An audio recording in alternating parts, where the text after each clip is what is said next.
Selamat datang di Apalos Berpikir Rasional.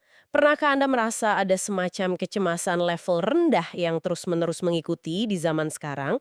Mungkin pas lagi scrolling media sosial, tiba-tiba merasa hidup Anda kok kayaknya kurang hebat. Betul, betul. Perasaan membanding-bandingkan itu ya. Iya kan? Atau pas kejebak macet, rasanya bukan cuma waktu yang kebuang, tapi juga energi mental karena marah-marah. Kekhawatiran soal masa depan, pekerjaan, opini orang lain, rasanya kayak banyak banget suara di kepala kita dan kebanyakan bikin lelah. Dan sebagian besar dari suara itu, sumber kelelahannya datang dari hal-hal yang sebenarnya tidak bisa kita apa-apakan. Nah, itulah yang akan kita bedah hari ini. Kita akan melihat sebuah sistem operasi pikiran yang usianya sudah ribuan tahun, tapi terasa luar biasa relevan sekarang. Stoicisme, atau filosofi teras. Filosofi trust ya? Ini bukan sekedar teori akademis yang berdebu, tapi lebih mirip seperangkat alat praktis, sebuah panduan untuk membangun ketenangan batin di tengah dunia yang penuh kekacauan. Mari kita lihat apakah filosofi ini benar-benar bisa jadi solusi untuk suara-suara tadi. Oke, mari kita mulai dari fondasinya. Dari yang saya baca, ide paling dasar dari stoicisme ini kedengarannya simpel banget, yaitu membagi dunia jadi dua. Apa benar sesederhana itu? Pada intinya, iya. Sederhana tapi nggak gampang. Nah, itu dia.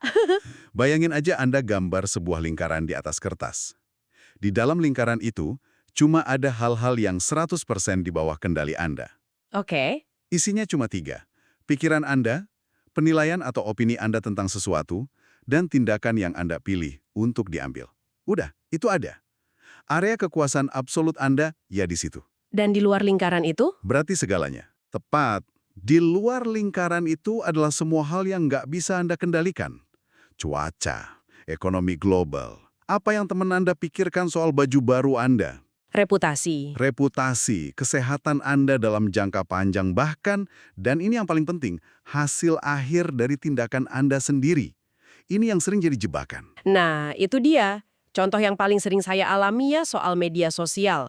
Kita bisa kan menghabiskan waktu berjam-jam bikin konten yang kita anggap sempurna, niatnya baik untuk berbagi sesuatu. Itu di dalam lingkaran. Itu di dalam lingkaran kendali kita. Tapi begitu kita klik post, jumlah likes, komentar sinis, atau bahkan diabaikan sama sekali, itu semua ada di luar. Betul. Energi yang kita habiskan buat cemas soal itu bener-bener ya terbuang sia-sia. Persis. Dan beberapa pemikir modern merasa pembagian dua kategori ini terlalu kaku. Makanya mereka mengembangkan jadi apa yang disebut trikotomi kendali. Trikotomi. Jadi, ada kategori ketiga yang diselipin di antara keduanya. Hal-hal yang sebagian bisa kita kendalikan. Oke, ini mulai menarik. Area abu-abu. Contohnya kayak gimana? Karena rasanya hampir semua hal dalam hidup ada di area abu-abu itu. Benar sekali. Bayangin Anda mau ikut pertandingan tenis. Kemenangan, itu nggak 100% di bawah kendali Anda. Tentu, ada lawan, ada wasit. Ada faktor lawan yang mungkin mainnya lebih bagus, keputusan wasit, angin, atau bahkan bola yang mantolnya aneh. Kemenangan itu hasil eksternal. Tapi, seberapa keras Anda berlatih, strategi apa yang Anda siapkan, bagaimana Anda menjaga fokus selama pertandingan, itu semua tujuan internal yang ada dalam kendali Anda. Jadi kuncinya itu memindahkan tiang gawang gitu ya. Dari yang tadinya saya harus menang, jadi saya akan bermain sebaik mungkin dengan seluruh kemampuan saya. Tepat. Ini pergeseran yang sangat mendalam. Anda mengalihkan fokus dari hasil yang nggak pasti ke proses yang bisa Anda kuasai. Ini bukan berarti Anda nggak pengen menang ya, tapi kebahagiaan dan rasa damai Anda nggak lagi bergantung pada hasil tersebut. Ini cara yang sangat ampuh buat melindungi diri dari kekecewaan. Saya paham teorinya, tapi ada satu hal yang masih mengganjal, soal pikiran. Oke. Dikatakan pikiran ada di dalam kendali kita, tapi rasanya nggak gitu. Pikiran-pikiran negatif atau cemas itu seringkali muncul gitu aja loh tanpa diundang, kayak penyusup. Gimana stoicisme menjawab ini? Rasanya mustahil untuk nggak mikirin sesuatu. Itu pertanyaan krusial, dan para filsuf Stoa punya jawaban yang sangat presisi. Mereka bikin perbedaan penting antara dua hal, kesan atau impression, dan persetujuan atau assent. Kesan dan persetujuan. Kesan itu ya pikiran yang muncul tiba-tiba tadi. Bos kelihatannya nggak seneng sama presentasi saya. Atau saya pasti bakal gagal. Pikiran ini muncul otomatis, kayak refleks. Anda nggak bisa mengendalikannya. Oke, itu melegakan.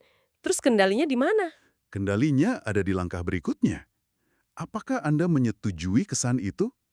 Apakah Anda menerimanya sebagai kebenaran terus bertindak berdasarkan itu?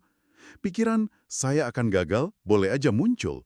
Tapi Anda punya kekuatan penuh buat bilang ke diri sendiri, itu cuma sebuah kesan, bukan fakta.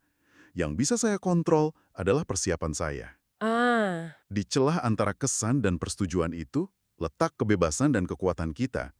Melatih diri untuk memperlebar celah itu adalah inti dari latihan stoicisme. nah ini dia, latihan. Jadi ini bukan cuma sesuatu yang kita pikirkan, tapi sesuatu yang kita lakukan. Betul. Kalau ini adalah gym untuk pikiran, alat-alat bebannya kayak gimana bentuknya? Tepat. Mari kita masuk ke peralatannya. Yang pertama mungkin kedengaran paling aneh dan sedikit suram. Namanya premeditatio malorum, yang artinya secara harfiah, prameditasi hal-hal buruk. Waduh, mendengarnya aja udah bikin saya cemas. Latihan membayangkan skenario terburuk, bukannya itu resep buat jadi pesimis dan paranoid? Kedengarannya gitu kan? Tapi tujuannya justru sebaliknya. Ini bukan tentang meratapi kemalangan yang belum terjadi. Ini bentuk inokulasi stres. Inokulasi stres. Iya, kayak vaksin. Anda menyuntikkan dosis kecil virus yang dilemahkan biar tubuh bangun kekebalan. Dengan meluangkan beberapa menit di pagi hari buat membayangkan dengan tenang, gimana ya kalau hari ini saya kehilangan pekerjaan? Atau gimana kalau proyek yang saya kerjakan berbulan-bulan ini ditolak? Anda melatih pikiran Anda untuk nggak panik. Tapi di mana batasannya? Gimana cara kita mastiin latihan ini nggak berubah jadi sekedar siklus kekhawatiran yang nggak produktif? Saya kenal banyak orang yang secara alami udah melakukan ini, dan mereka nggak kelihatan lebih tangguh, malah lebih cemas. Pertanyaan yang bagus banget. Bedanya ada di tujuan dan sikap. Tujuannya bukan buat merasakan emosi negatifnya, tapi untuk menyusun rencana kontingensi secara rasional. Oke, kalau saya kehilangan pekerjaan, langkah pertama saya adalah update CV. Langkah kedua, hubungi 3 orang di jaringan saya. Saya bakal baik-baik saja. Jadi mengubah ketakutan yang abstrak jadi masalah yang konkret ya? Betul, itu mengubah rasa takut yang kabur jadi masalah konkret yang bisa dipecahkan. Selain itu, ada efek samping yang luar biasa, rasa syukur. Oh ya? Setelah 5 menit membayangkan gak punya kerjaan, Anda bakal lihat meja kerja Anda saat ini dengan pandangan yang sama sekali baru. Anda jadi lebih menghargai apa yang ada. Belajar cara mati berarti berhenti belajar menjadi budak. Saya pernah baca kutipan dari Seneca itu, dan sekarang saya baru benar-benar paham konteksnya. Nah, itu dia. Dengan menghadapi ketakutan terbesar kita secara mental, ketakutan-ketakutan kecil lainnya jadi kehilangan kekuatannya. Oke, alat pertama masuk akal.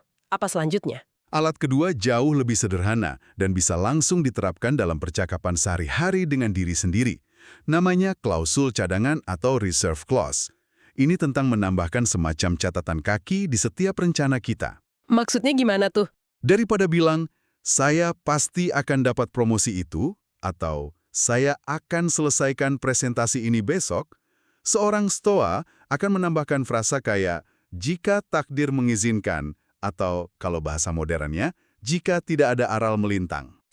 Itu kedengeran kayak pesimisme lagi sih. Seolah-olah kita udah nyiapin diri buat gagal, bukannya kita diajarin buat punya keyakinan penuh pada tujuan kita. Ini bukan soal pesimisme, tapi soal presisi. Ini cara cerdas buat memisahkan niat dari hasil. Niat Anda untuk kerja keras demi promosi itu 100% dalam kendali Anda. Oke. Tapi hasilnya, ada banyak faktor eksternal. Keputusan manajer, kondisi perusahaan, kandidat lain. Klausul itu adalah pengingat konstan bahwa Anda cuma bertanggung jawab atas usaha Anda. Anda tahu, ini mengingatkan saya pada sebuah konsep di dunia bisnis. Strong opinions weakly held. Gimana itu? Anda berkomitmen penuh pada usaha dan strategi Anda, tapi siap untuk beradaptasi atau mengubah arah kalau data atau faktor eksternal menunjukkan hasil yang berbeda. Ini model mental untuk ketahanan, bukan keraguan. Analogi yang sempurna. Klausul cadangan ini menjaga ego kita biar nggak hancur pas gagal dan bikin kita jauh lebih adaptif. Anda nggak terikat pada satu hasil spesifik, tapi pada proses melakukan yang terbaik. Oke, jadi saya fokus pada usaha, bukan hasil. Tapi gimana saya tahu usaha seperti apa yang baik atau benar untuk dilakukan? Kadang kita kan dihadapkan pada pilihan-pilihan sulit. Nah, untuk itu, Ada alat ketiga, kontemplasi orang bijak, atau the sage.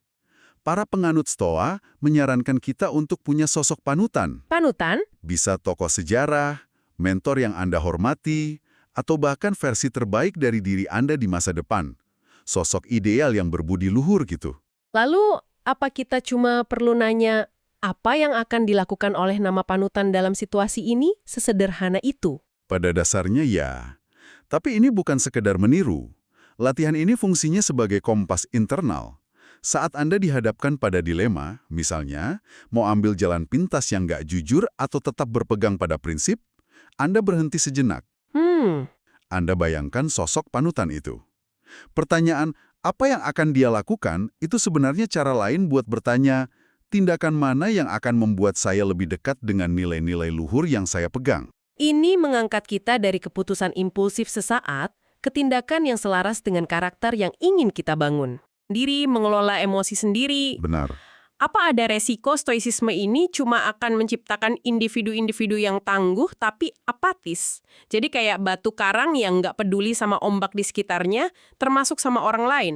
Itu adalah kesalahpahaman yang paling umum dan paling berbahaya tentang stoicisme. Oh ya? Kalau kita cuma berhenti di 3 latihan tadi, risikonya memang ada. Tapi kalau kita lihat gambaran besarnya, kita akan menemukan bahwa stoicisme justru mengarah pada kesimpulan yang sebaliknya.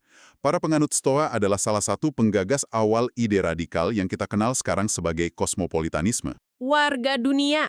Saya nggak nyangka konsep itu datang dari filosofi kuno. Benar. Mereka percaya bahwa kita semua, tanpa memandang suku, bangsa, atau status sosial, adalah warga dari satu komunitas yang sama, umat manusia atau kosmos. Seorang filsuf Stoa bernama Hierokles menjelaskannya dengan analogi lingkaran konsentris yang indah banget. Coba jelaskan. Bayangkan diri Anda ada di pusat lingkaran. Lingkaran pertama yang paling dekat itu keluarga inti Anda. Oke. Di luarnya ada lingkaran kerabat, lalu lingkaran teman-teman dan tetangga. Kemudian rekan senegara, dan lingkaran terluar yang paling besar mencakup seluruh umat manusia. Dan tugas kita Memperluas lingkaran, bukan perluas, tapi menarik lingkaran luar ke dalam. menarik ke dalam. Latihan mentalnya adalah secara sadar berusaha memperlakukan orang-orang di lingkaran luar dengan kepedulian yang biasanya kita kasih buat orang-orang di lingkaran dalam. Berusaha melihat orang asing sebagai teman, teman sebagai keluarga, dan pada akhirnya melihat seluruh manusia sebagai saudara. Ini adalah latihan empati yang aktif. Ini benar-benar mengubah segalanya. Di dunia yang sekarang begitu gampang terpolarisasi, di mana kita terus-menerus didorong untuk melihat kita versus mereka, ide ini terasa sangat relevan dan revolusioner. Sangat. Jadi, stoicisme bukan tentang membangun benteng untuk mengisolasi diri, tapi tentang membangun fondasi yang kuat biar kita bisa lebih efektif berkontribusi pada dunia luar. Tepat sekali. Mereka berpendapat bahwa membantu orang lain pada dasarnya adalah membantu diri sendiri. Bukan karena pamrih ya, tapi karena sebagai makhluk sosial, kita nggak bisa berkembang sendirian. Kita hanya bisa benar-benar sejahtera dalam masyarakat yang adil, sehat, dan berfungsi baik. Kepentingan individu dan kepentingan kolektif itu nggak bisa dipisahkan. Menjadi orang baik dan menjadi warga negara yang baik adalah dua sisi dari koin yang sama. Jadi kalau kita rangkum penelusuran kita sejauh ini, rasanya ada beberapa hal penting. Pertama, ada kekuatan yang luar biasa saat kita benar-benar bisa membedakan mana lingkaran kendali kita dan mana yang bukan. Lalu memfokuskan seluruh energi kita cuma ke lingkaran itu. Kita bisa melatih diri jadi lebih tangguh dengan membayangkan skenario terburuk dan jadi lebih adaptif dengan selalu mengingat klausul cadangan dalam setiap rencana kita. Dan yang ketiga, yang paling penting, semua latihan internal ini bukan tujuan akhir. Fondasi mental yang kuat itu justru jadi dasar bagi kita untuk bisa lebih peduli dan berkontribusi secara efektif kepada komunitas yang lebih besar, kepada seluruh umat manusia. Ini bukan filosofi yang egois. Dan ini membawa kita pada satu pemikiran terakhir yang mungkin paling menantang dari semuanya. Apa itu? Para penganut Stoa percaya bahwa satu-satunya hal yang benar-benar baik adalah kebajikan. Karakter yang luhur seperti kebijaksanaan, keadilan, keberanian, dan kesederhanaan. Dan satu-satunya hal yang benar-benar buruk adalah kebalikannya. Lalu bagaimana dengan hal-hal lain yang biasanya kita kejar?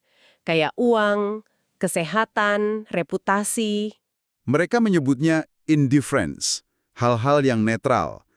Tentu, Lebih baik memilikinya daripada tidak, tapi nilai intrinsiknya nol. Hal-hal itu tidak menentukan apakah Anda orang yang baik atau tidak, dan tidak esensial untuk kebahagiaan sejati. Jadi pertanyaan untuk Anda renungkan adalah, Silakan. apa yang akan berubah dalam hidup Anda, dalam keputusan harian Anda, dalam cara Anda berinteraksi dengan orang lain, dalam tujuan jangka panjang Anda, jika Anda benar-benar hidup seolah-olah satu-satunya hal yang bernilai nyata adalah karakter Anda. Bukan jabatan, bukan jumlah pengikut, bukan saldo rekening, tapi kualitas diri Anda sebagai seorang manusia. Sebuah pertanyaan yang sangat kuat untuk menutup pembahasan kita. Itu benar-benar menempatkan segalanya ke dalam perspektif yang berbeda. Terima kasih sudah menyimak. Sampai ketemu lagi di video selanjutnya.